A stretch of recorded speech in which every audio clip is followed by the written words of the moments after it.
Okay, good afternoon, everyone. I'd like you to think back to when you were in elementary or high school. Imagine not having reliable internet at home, school supplies, or even the opportunity to participate in after-school activities only because your family couldn't afford them. Do you think school would have been just as easy? For many students, they don't have to imagine it because it's their everyday reality. When we think about succeeding in school, we usually think about things like studying hard, completing assignments, and paying attention in class. So while those things are important, they're not the whole story. If a student doesn't have the same access to the same resources as everyone else, success becomes much more difficult.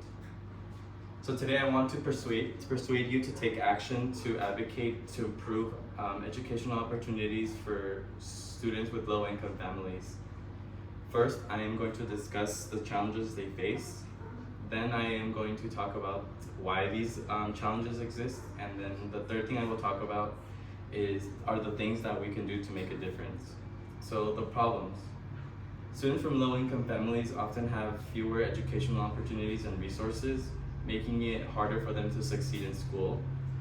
According to the National Center for Education Statistics, students from low-income families continue to face educational disadvantages that affect their academic success. Think about something simple like having a laptop or reliable internet. Most of us use those stuff to complete our homework, communicate with our instructor. But now imagine trying to complete these assignments without those things. Some students also don't have access to tutoring, transportation, or even after school activities that could help prepare them for colleges. These disadvantages make it hard to succeed, even when these students are working just as hard as everyone else. So why does this happen? One major cause is poverty. Many families simply can't afford these educational resources like tutoring, internet access, or school supplies. Financial hardships create problems that go just beyond the classroom. Another issue is school funding.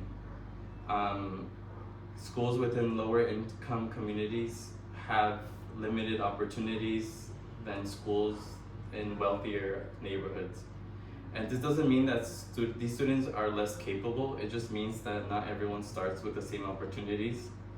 But the good news is that there are things that we can do. So now let's talk about the solution.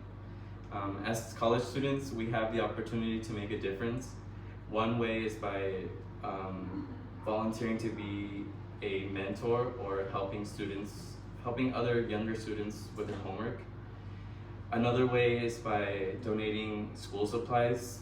Things like notebooks, backpacks, calculators can help make a difference for students whose families can't easily afford them. We can also support organizations that work to improve educational opportunities. You don't have to spend dozens of hours every week or donate lots of money to make a difference. Even small things can make a big impact on students' confidence in their future. So to conclude, today we've talked about the challenges that low-income students can face, the reason for those challenges, and the small things that we can do to help these students. So whether it's volunteering your time, donating school supplies, or supporting organizations that promote educational opportunities, every action counts. Every child deserves a chance to succeed regardless of their family's income. So I hope that after today's speech, you consider taking one small step to helping a student in your community, because even a small gesture can sometimes be very impactful and change the future for a student. Thank you.